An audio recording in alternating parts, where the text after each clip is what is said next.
Good morning, everyone. North Head is located 11 kilometres from the Sydney CBD, at the entry to Sydney Harbour, as many of you probably know. And it's elevated up to 125 metres above sea level. It's a tide island separated from the mainland by a sand spit. It has Hawkesbury sandstone geology with aeolian or wind-blown sand deposits occurring 80 metres above the contour and up to 35 metres deep. It generally has shallow soils that are nutrient depleted with a low water holding capacity. Its biodiversity includes over 18 vegetation types with over 430 native plant species, 120 bird species, 30 mammal and reptile species. And it includes the largest remnant of Eastern Suburbs Banksia Scrub, referred to as ESBS, and includes several endangered species such as Eucalyptus camphildii and a population of long-nosed bandicoots. Approximately 20% of the headland is urbanised. Urbanised area to the north there, and Manly, that's where the sand spit is that joins this tide island that I mentioned.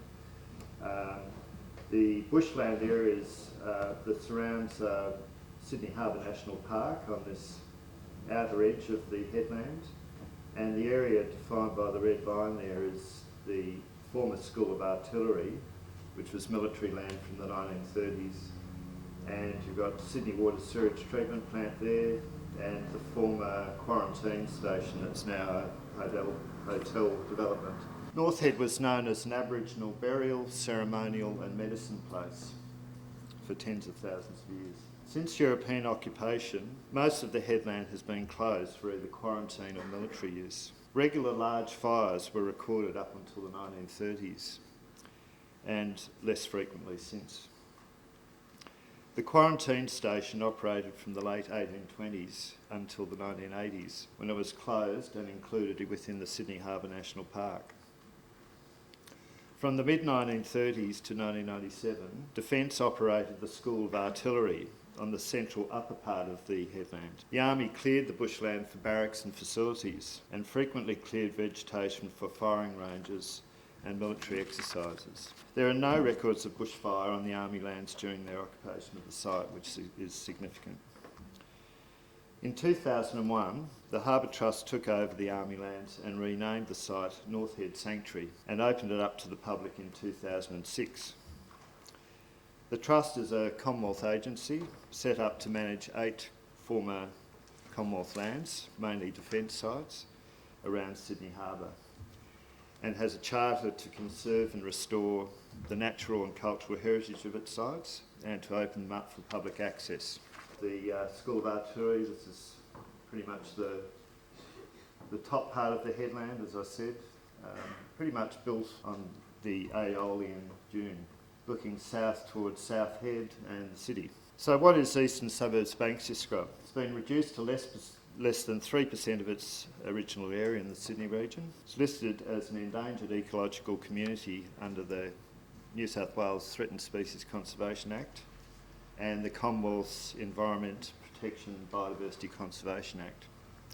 The latter act is actually the act that governs the Harbour Trust because it's a Commonwealth agency. North Head contains 77 hectares of ESBS, nearly half of the total remaining. 49 hectares occur within the North Head Sanctuary, former School of Artillery, and 28 hectares in the Sydney Harbour National Park. There is a small area within the Sydney Water Plant as well. Typical species include Banksia emula, Banksia ericifolia, Leptospermum laevigatum, Lepidosperma laterale, and Xanthria resinosa. You can see some of those species there. The Banksia emula there, Xanthrias, tea tree and Alocasuarina distyla.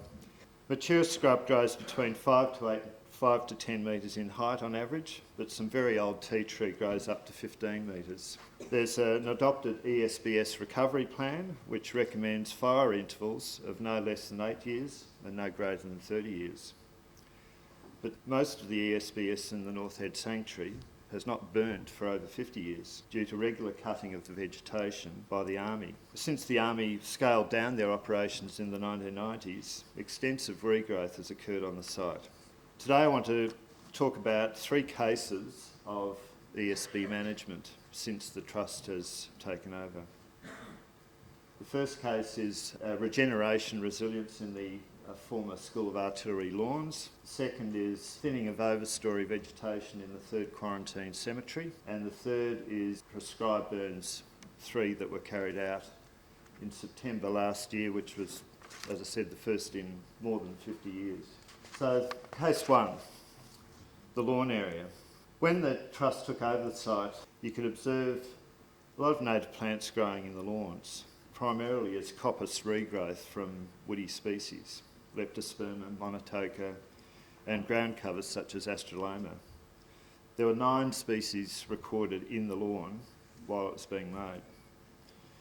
In 2006, permission was granted for an area of lawn adjacent to the main entry to be regenerated. The lawn had been established and mowed from the 1960s. From 2007 onwards, the lawn began to regenerate with the assistance of bushland contractor Waratah Eco Works, weeding exotic grasses from the site. An additional 21 native species were recorded after the regrowth emerged. This is the same site in 2013. You can see dominance of tea tree there. Over the time that since the regenerations occurred, we go through and thin out that tea tree to allow some of the other species to prosper. The photo's not completely aligned, but if you look at that tree and the houses there, you can just see that progression over time, the same tree in the background there. Case number 2, the 3rd quarantine cemetery was a nationally heritage listed site going back from, well, it was operational between the 1880s and 1925. It contains over 200 marked and unmarked graves from the quarantine period. After the army moved out of the School of Artillery, the cemetery became quite overgrown. And since 2003, the Trust began removing woody vegetation to reduce the risk of wildfire and also to protect the graves from root damage. So over the years, there's been a lot of work to remove vegetation. It's been ongoing because a lot of the tea tree and other woody species keep coming back. You can see in the background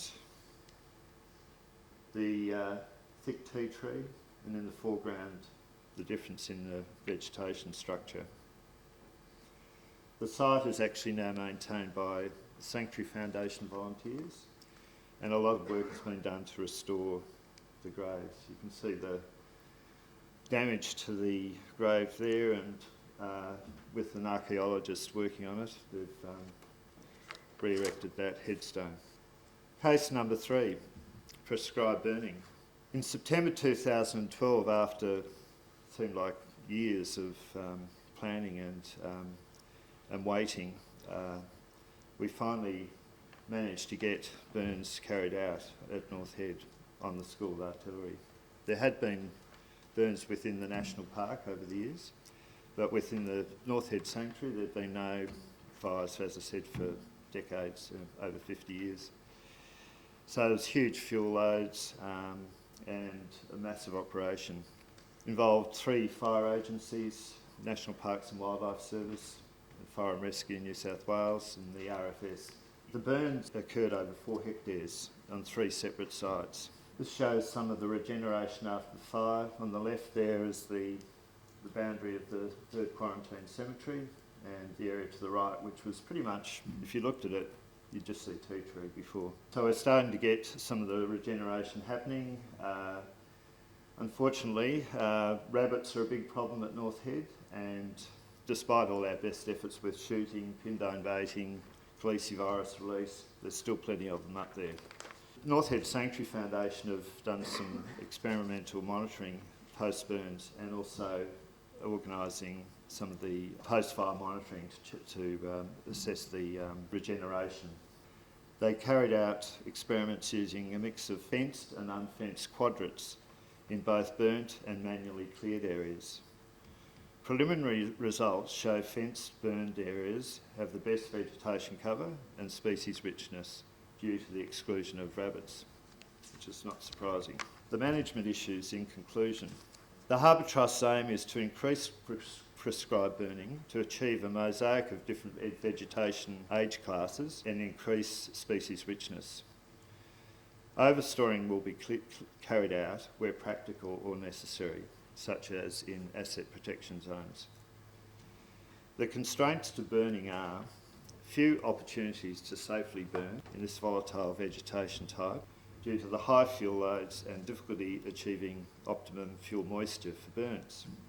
It took, I think, 4 years for the 2012 burns to go ahead due to these few opportunities. Predation of regenerating seedlings by rabbits and to a lesser extent possums and possibly even bush rats is a problem. As well as that, increased public access and use of the site. The site had been closed for over 50 years and the Trust has created new walking tracks and opened up to the public, and there is the risk of uncontrolled bushfire. If you'd like to know any more about the site, these are some of the Bible references for the flora and fauna of North Head, and of course the Eastern Suburbs Banksia Scrub recovery plan. Thank you very much.